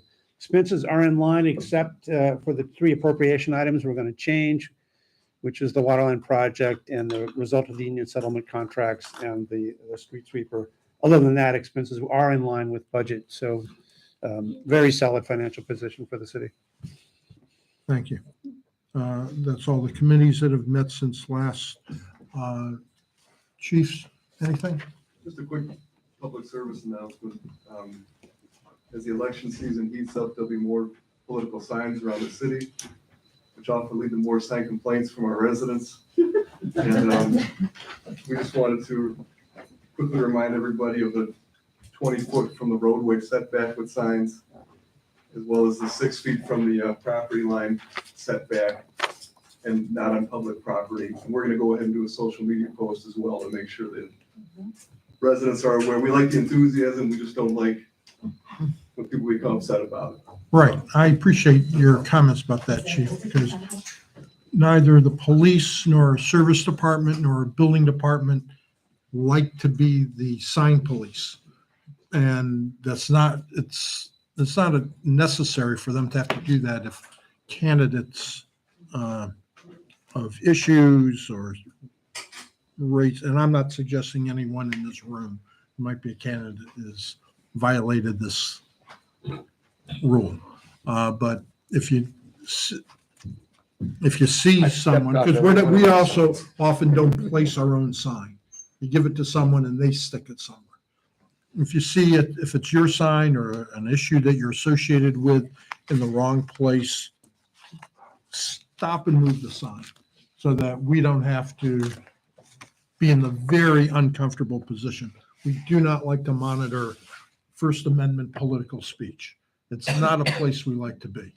But we do have these rules and they're appropriate rules, and we have a lot of people in the community, if they're on the opposite side of a candidate or an issue, they are very quick to remind us of that sign isn't right. And you could do yourself a courtesy, I think, as well as all the employees of this city, if you could just kind of self-police your own signs. So thank you. And here's just a related but not tightly related question. So the non-political signs that happen throughout the year that say you have someone seal coat your driveway, or they throw a 1-800-JUNK sign on someone's yard, and those are non-compliant. I think now I understand that, the line between political speech legally has sort of grayed a little bit, But as far as the people who have them on their lawns, I think their opinions aren't as strong about advertising for the person who just did work at their house. What do we do about those signs that aren't compliant? If they're left up, we remove them and we store them in the garage until they're picked up. So you, okay, so Building you, It's not money. It's not okay, money because wasted, those, money. because I've noticed sort of the more and more of those happening with people who are doing renovations on a house and all these other things. And I think they get put up without oftentimes asking the homeowner. And I was just curious. Steve, what are the regulations? Well, if a sign is put out without property owner's consent, then that's a problem and it should be taken down. Well, they sort of tacitly consent. Right? If a property owner, I mean, it may be a matter of the contract. Can I put up a sign while I'm working here? And if they say yes, anybody can put up any sign for a period of time constitutionally, no matter what the message is. It's always the political speech things, screw the war or something like that. And but the courts have said if somebody wants to put up a sign, they can put up a sign. And these are the state courts, right? U.S. and U.S. state. Supreme Court. And the state court in terms of, there was a case out of the city of Painesville many years ago that struck down Painesville's 30 days before the election regulation. And the idea is that, certainly with absentee voting or, whatever they call it now. Mail in, whatever it is. The timeline is extended out much longer than that. I think there's sort of been a consensus that 30 days before the early voting starts is a reasonable time frame, and I've seen a lot of communities adopt that. I think candidates can probably live with that. I mean, but if somebody wants to put up a presidential sign in a non-presidential year, one sign in their front yard, under our ordinances, they could do that. At any time, they can put up a sign. It's a tough situation because, this is where land use regulations and we want our city to look nice, butts up against somebody's the right to say, this is my property, I'm going to tell you what I think, which most people don't want to hear, but that's okay. That's the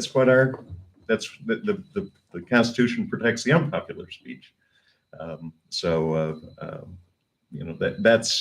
We don't like to have enforcement.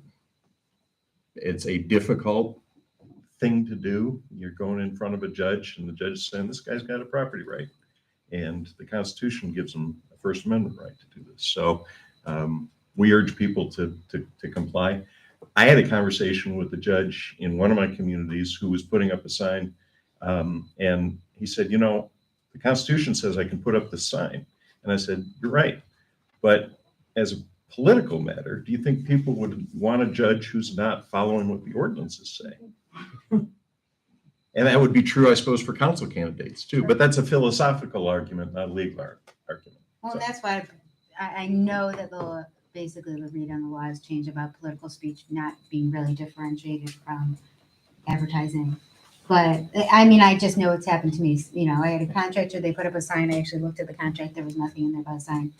I didn't really think I needed to advertise for them, so I threw it in the trash. Yeah. But, And that's your right as a property owner. Yeah, but I just think that people should be at least aware. I don't know. It just seems like people are being taken advantage of, in my opinion. Right. Free advertising. I'd get a discount. Exactly. Yeah. Maybe they can rent some space in my front yard. Chief Fraser, anything with you? Nope. Don? Nothing since last week. Nothing since last week. They dug a big hole at the corner of Shaker and Lander, had a lot of water squirting out of it. That was right. The Cleveland Water was able to repair that break, I guess. Yes. And the march goes on. They are scrambling to get everything buttoned up. They need to be out of the way. The paving contractor is starting on October 9th. So I'm sorry, October paving 9th, contractor is starting October 9th. and they'll be out of here. They'll be out of there. We will likely still have some punch list items, but they will have their equipment out and have everything. We're at a point we can open up the two-way? It is, there are still some big pieces of equipment and some materials that need to be removed. We're trying to get them to do that by the end of this week. End of this week. Okay. I am hoping. They were still doing work today, right? Yeah, they're I gonna saw work them. today, tomorrow, Unless they Friday. were just, yeah.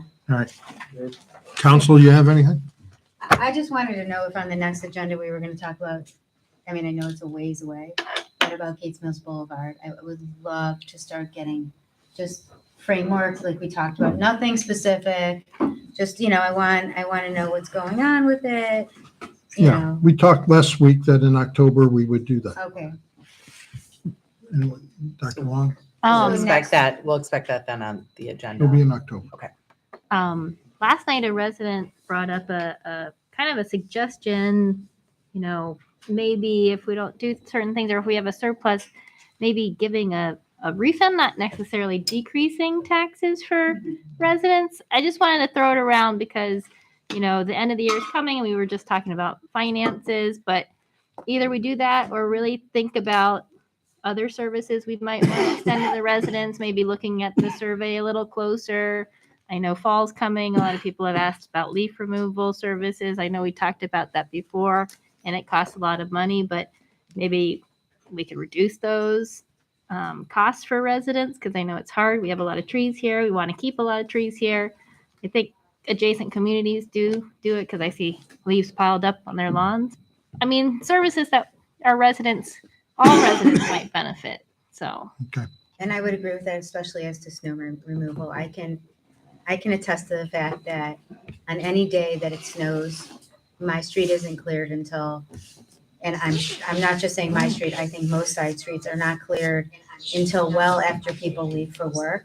Yeah. And they're pretty treacherous. And I mean, this could be 9, 10 in the morning. And it's really hard to Well, find. I have to respond I mean, to that maybe then. somebody is there. Because at our 4 or our 5. crews are out at 4 and 5, if it's snowing. Our crews are here all night long during the winter months plowing, and they're out, before rush hour plowing. Sometimes the snow is ongoing, Melanie, and they can't be everywhere all at once, but Jim, what's the cycle? If it stops snowing right now, say it snowed for the last 7 hours, stop snowing right now, 2.5 hours, every street has been plowed. I'm 2 just saying hours. that I've lived And here I know, 21 years. well, This time. what has changed and what is changing is our trucks are set up to not waste salt. A little salt goes a long way. And all the efforts that we put forth with trying to save the streams from illicit discharge from every house, we're pumping salt down the storm drains and killing the creeks. So over salting is worse than no salting. It's a little bit of salt goes a long way. And yes, we have routes that are set up, but if you cannot classify every storm the same. It's just, it doesn't work that way. It could start snowing at 6 a.m. And the guys are here at 4 a.m. Those guys are on it right away. We generally start shifts after the holiday season, and they go through the winter months at that point. So we have people here. That makes a difference. And when it stops snowing, it makes a difference, or how hard it snows. A lot of people don't get up at 5 a.m. and looking outside, seeing, a foot of snow. Well, I'm just saying, and I'm not questioning for a minute the commitment of you or your team, because I know how hard they work and how dedicated they are and what hour they're here to do that work, which I couldn't do that. But I do know firsthand what it's like to leave your house at about 6:15, 6:20 in the morning and drive from Pepper Pike to Beechwood to Shaker to Cleveland Heights, and also to go the other way to Orange. And our streets are not what they were like I know, and 10 years ago when we moved here. they're not. And they're not like they're the worst of all those communities. And it bothers me because I feel like, not because it's inconvenient, and I am very much a believer in not contaminating or polluting our environment, but I feel like it's kind of dangerous. And it's pretty difficult, and many people I know leave for work at that hour. If you're going downtown or going to the Cleveland Clinic or UH, they're oftentimes going at that hour. So it's, waiting till 9 o'clock or 9:30 to do that isn't. There's never a wait. And that's what a lot of people think, that we just sit and wait till the snow stops. No, I know that. And there's never, I'd love to say that we'd have 104 trucks to put on all 104 streets and everybody's street would be done like that. But in reality, say we have a medium-sized snow, we're battling the snow on the mains.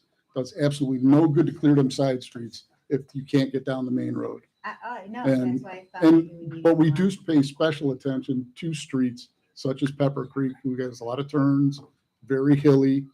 You got the same thing with Edgewood and, Edgewood and Forest. Climb up into the top of the street and climb back down the hill. Everything has a purpose, and we're coming around, we do a route. I try to tell the guys, hey, start the routes in different spots. That way, Pepper Creek's not always last. Make Pepper Creek first every once in a while. All it is a breakup of the schedule. But like I said, we're open for improvement. Jim, But- you've adequate resources and adequate employees to accomplish what Yes, you need. we have the resources to go out there, but it does take time to go out there and do the streets. And Do we Every- hire, pardon me? do we hire additional workers? No, That's impossible. it's not feasible. You're gonna, it's not feasible. Other cities have tried it, it just doesn't seem to work. I'm just saying, this is what I've observed And I've in heard the this, past you know, years. we It's hear a- this It's a before. significant drop off. The biggest problem with the people in Pepper Pike is we live next door to Beechwood.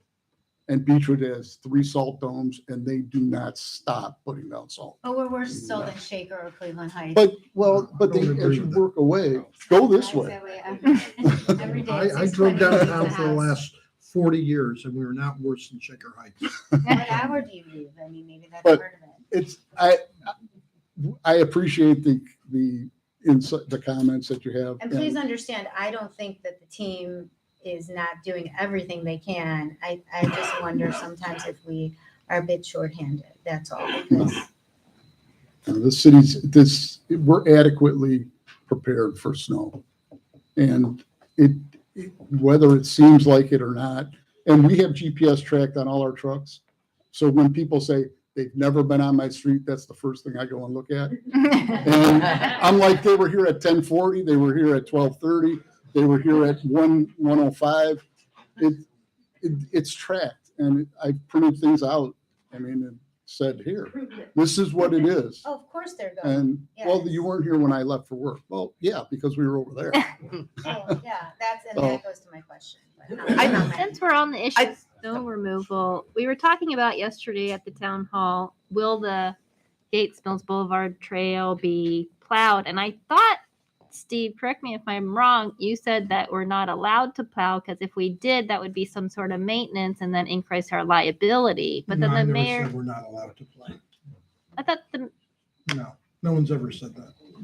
thought we said that if we plow, then it's some sort of maintenance, so then it makes the city more liable? Is that what you said before? I've never said that. No, I thought Steve said that. There are very lenient liability rules for municipalities in terms of dealing with sidewalks. And if you choose not to plow, that's going to be a choice. You won't have a problem with that. If you choose to plow, that's also permitted. You can do that. What you can't do is set up a hose and make an ice pit. I know you had planned to do that, Mayor, but the idea is you can't make things worse intentionally. But you could plow it if you chose to do so. I think more the question was that we are not intending to do that, though. And that's not And going to that- create a liability. Right. That was more kind of what I spoke to last night, was there were some, I By would not call it doing it, misinformation. By not doing it, we don't create a liability. Right, but we are not planning to do it. I want to kind of circle back. Kathy brought up the survey, which we seem to get the results and hit the ground running with in one direction from that. I do think it might be appropriate for us to circle back and we've never really drilled through the rest of the data and some of the other questions that we asked on there regarding like improvements to the city, different services maybe that residents want and things like that. I think that now that we have a ballot initiative and we're moving forward in that direction, it might be appropriate for us to kind of reflect back. We did ask our residents some questions and I think as a group, we owe it to them to look at that and really drill through it. And I don't know if it's an agenda item, if we want to do it individually and bring some suggestions back. I know I have a copy of the raw data, which includes all of the responses that like the actual typed in responses that the community members did. And I'm happy to pass it to Sheila for everybody to get if you want to go through it. But I think it would be some worthwhile discussions, especially if we're talking about a city hall possible renovation. Are there some other upgrades that we could be addressing to make our community even better? So I think that's a great idea. We talked about doing that when we put out the survey. We might as well circle back to that. I think that's great. I just have one more thing. I was going to ask Steve offline, but as long as we're here, and it came up with the sidewalk. So I've been struggling with this and sitting around thinking about it on my own. So we're calling them walkways to protect individuals from liability. No, Individual adjacent homeowners from liability. there is a statute that says that if you have recreational trails, Yeah. then a property owner, an adjacent property owner will not be held liable for Things that happen, heaving cracks, whatever. So, and the city has sovereign immunity. So if somebody gets injured, they fall, they break their arm in 6 places, all these things, horrible things, God forbid, they go off a bicycle and hit their head and they linger in the hospital and then die, like horrible things, right? Very expensive things. And I put it out there because these are massive liabilities. That's why I say something dramatic, not like they stubbed their toe. Who's liable? Who pays? Who pays that person? well, if they have health insurance. No, because then we all pay for their health insurance. Well, What if they don't What have you health talked about insurance? was massive damages, not necessarily massive liabilities. Who, I know who gets sued, all of us. I mean, the city, the homeowner, I would imagine named in a suit, whether that is gone. But who pays? I've been struggling with this. I've been thinking about it ever since it came up.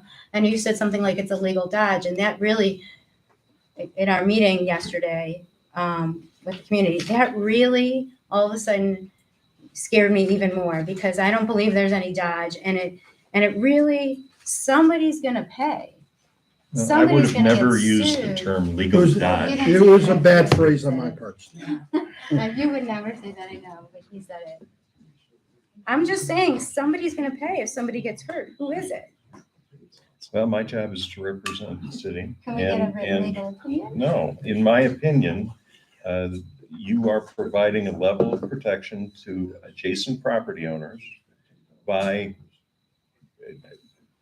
building and maintaining recreational trails. That's been my opinion.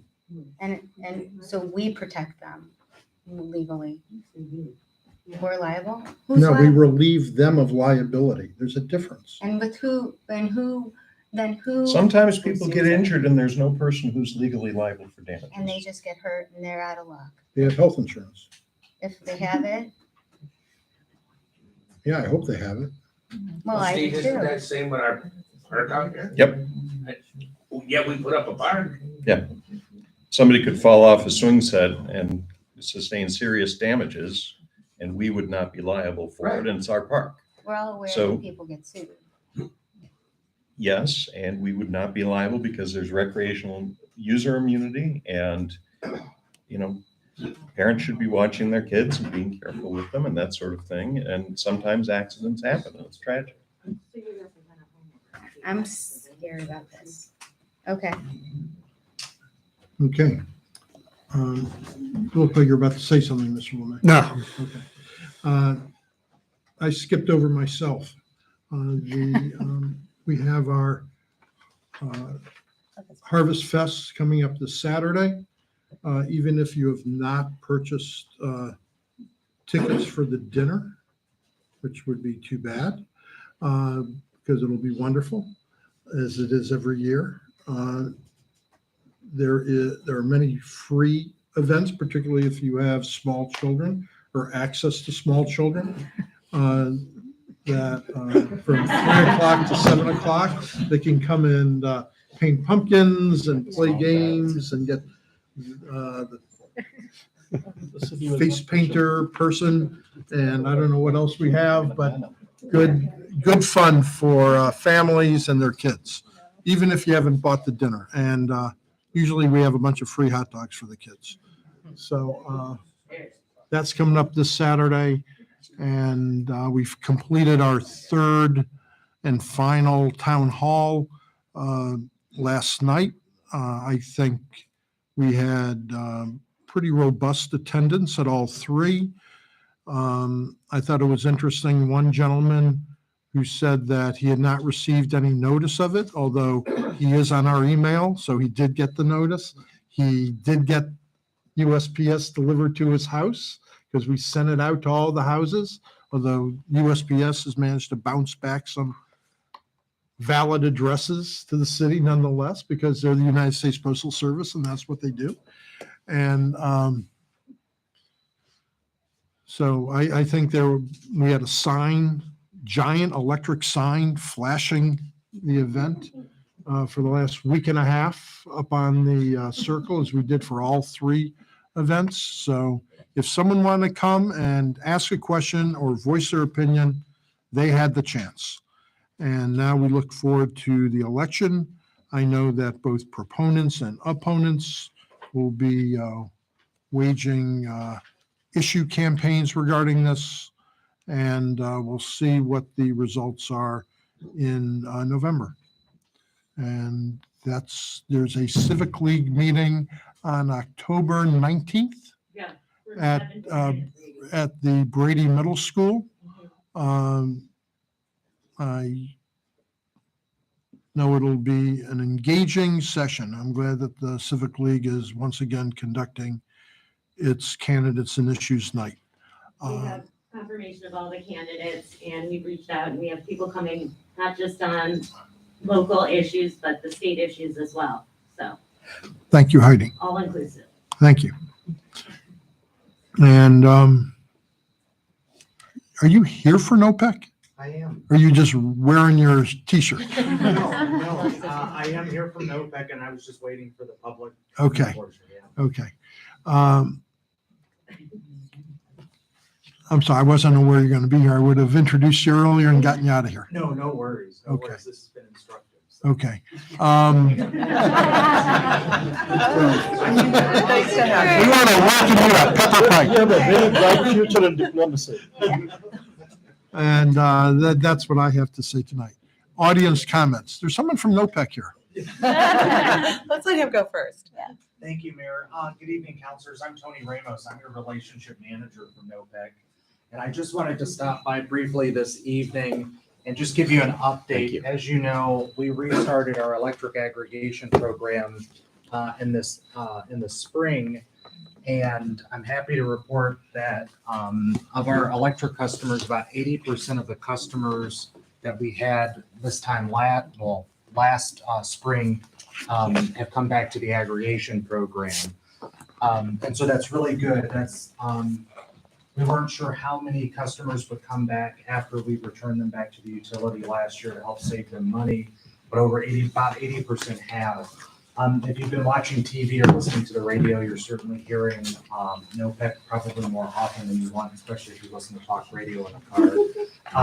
But we're advertising because what we discovered is that a lot of the people who chose to opt out in April, once they started getting bills in July and August, started calling us to complain that their bill was high, and it turned out that they had opted out.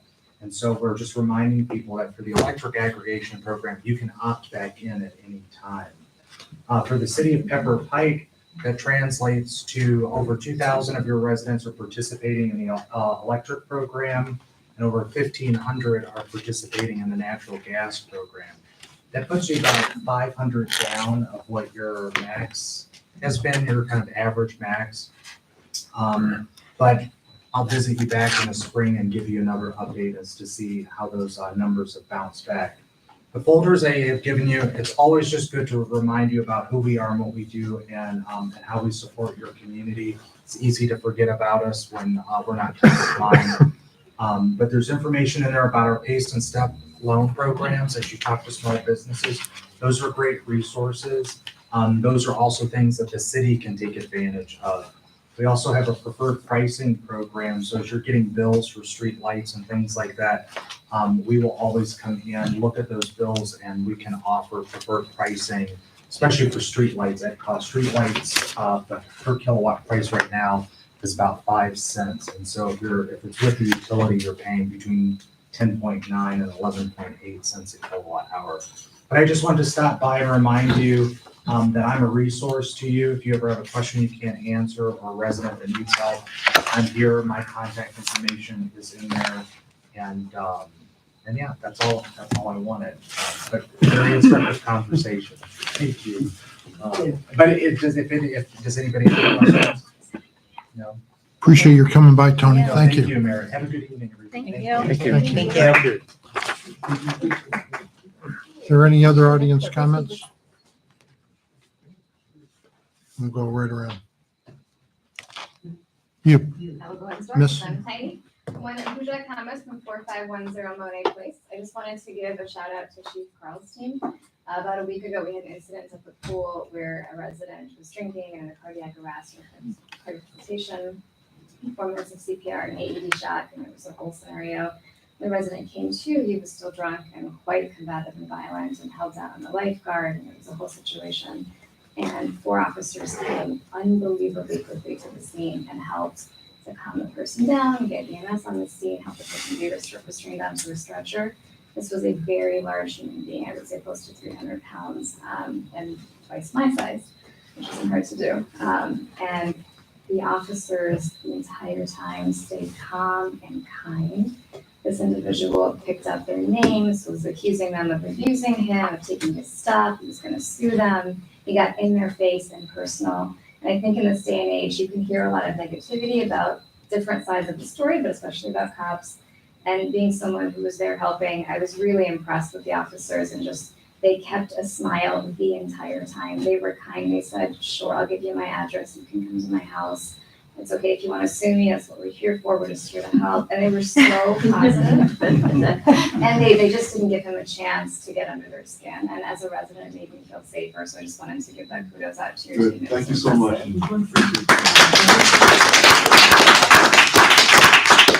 Negative. I wanted to piggyback on that. And this is just for city council. As a resident who's been coming to these meetings from home or in person for a while, a year and a half, 2 years ago, these meetings, I would say, were a little bit more efficient. And I felt like when a topic was broached, we resolved it within a few minutes. If council members had a comment, they would resolve it by saying a few thoughts, and then someone else would speak and we'd move on. For many of the residents, we've talked about this offline, and sometimes it feels like 30% of council cycles on a topic, even after a decision has been made, just to make a point or to put it on record for the 3rd or 4th or 5th time. I would just encourage you to remember that a lot of us give up family time and just like you do to be here. And sometimes there's more efficient ways to decide on something and then move on. We can have discussions on, in the future, let's do this differently. In the future, let's, address budget separately. But make it more efficient in committee, because sometimes it feels like we've gotten more bureaucratic and slower and more argumentative. And I'm not talking about sidewalks, but everything else. Single issues can take us 10, 15 minutes. And it feels like 30% of council talks more than everybody else. And sometimes there are ways to just be more efficient as a team. I just encourage us to think about the positivity, about why we're all here, and all of us give our time, especially you guys who do quite a bit. I think we can help each other out by focusing on the end goal instead of the argument sometimes. So I just wanted to put that out there for us to hopefully be a more positive and productive community together. Thank you very much. Well said. Anyone else? Manning? Manning Nash, Sound Center Road. Just quickly, in regards to 2 items. Number 1, the council, single out Emmy for a second here. Emmy stuck to the item that we needed 3 meetings for the town hall, and with that, we were going back and forth, so we had two, is two enough? And then we said, no, we need the third meeting. The third meeting, I know, was well attended, the room was pretty well packed, so that turned out to be exactly, correct, decision. So, thank you for sticking, to that and saying that we really needed the three meetings. And then also on the same type of thing, the note that I wanted to make is we need to develop a long-range plan based on what the residents, what those three surveys showed us. We haven't gone back and talked about that. We definitely need to put that on the agenda and identify what people really are looking for the city to have. Do we want a splash pad? Do we want to do Lander Circle? Do we want to do a sidewalk from Lander Circle up to the library? So we really do need a long-range plan. We really need to put on the agenda to talk about what the people had asked for. And the last part of it is, I think it's being significantly shortchanged. One of the items should be, okay, should we be considering returning part of this money that's in the general fund to the residents? Okay, a one-time item. You don't have to change the tax structure. Tax structure stays the way that it is. I'm just gonna make up some general numbers. You have $1,000 refund to everybody. You have 3,000 households in the city. We're talking about $3 million there. With that, you prorate it, somewhat in regards to, if you've been here for 5 years, you get 100% of that. If you've been here 4 years less and so forth, you've only been here 1 year, you don't get any. But it should be a significant decision, by council in regards to, you've asked us to pay, and rightly so, okay, into the taxes for the municipal to run the city. You guys have done it, and women have done a terrific job in balancing the budget, and with that, we now have a surplus. Okay, you came to us legitimately, you said in front, we may have to increase taxes. And with that, citizens, be prepared for that. 12 years ago, that's what the state was, but we may have to increase taxes. Fortunately, you did a good enough job. You didn't have to, and we added more households in the city and so forth, so revenues went up on here. So right now, we have a surplus, okay? Don't change the tax structure, but take and consider some of that money and returning it to the residents on here. So please, as far as this agenda item, to go back what the resident said, please include in that a very serious conversation in regards to, okay, should we allocate some of that back to the residents? So thank you very much for allowing me to speak. Gene? If I can make a comment on that, I mean, I think the key is if the surpluses have been accumulated by income tax, any rebate should be for the income taxpayers and not for people who didn't pay any income tax, just to go on record, if we ever consider it. Thank you, Mr. Daga. Ms. Gascoigne? Hi, Jean Gascoigne, West Landerwood Road.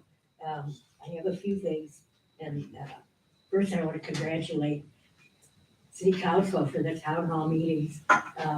Just the way that, the parameters they are being that you set as far as the 2-minute warning or whatever, the whole thing, I think was great. I went to all three. So. Okay, so you talked about doing something to make the room bigger, to go upstairs or out, either way. And I think that's good to explore. I'm glad to hear about it. Whatever, I always say, don't cheap out. If you're gonna do something, do it really well. And I was thinking too, there could be other uses for more space. I had a question. Were you talking, Paul? Who's Paul? Who's Paul? Paul Is that Deutsch. like Paul, our architect friend, or did you? Yes. Okay, do we get bids ever from other, or is he have do we get bids for jobs? For professional services, we do not do it through a bidding process, no. Oh, okay. Professional services would mean. Architectural would be a professional service, yes. Okay. That would help. Let's see what it is. Okay, just last for these signs in the yards. Who remembers in the old days, you weren't allowed to put a for sale sign in your yard? You guys are young, okay. You remember how far we've come? It's online. Okay. I think that's it, except I like your idea to explore new uses, for the Zoom and visual services. For people who can't come at night or there's too many people or whatever. I like your thinking, so thanks, everybody. Thank you, Gene. All right. Mr. Leskovic. Richard Leskovic, 29579 Dayton Boulevard. This is the discussion on the council chambers. To me, it's not just about the size of the council chamber. This is a terrible room for anybody trying to do any kind of presentation. It's awkward, it's ill-arranged, there's no video. For example, I sat here through the finance committee meeting. Now, it meets all the legal requirements of the open meeting laws. But it would be nice if I could look at a screen and see all the numbers you guys are talking about. Yes, yes. Okay, and also use it for people on the committee. When you put things on the screen, everybody is on the same page instead of shuffling through papers. Yes. Okay, the other point is other people besides council use this chamber. So there's a certain amount of, if you will, like faith consideration. It's very awkward for the architectural review board. I've said in meetings, it's very awkward for planning and zoning, right? Anybody wants to do anything, and in today's world, you have these Iowa resolution screens, where you can really put detailed information. I mean, somebody could send all their drawings in a file, and you could present them on the screen, and everybody could see them, and you wouldn't have to be shuffling through paper. So to me, this is equally important to this maze. Thank you. That said, we stand adjourned.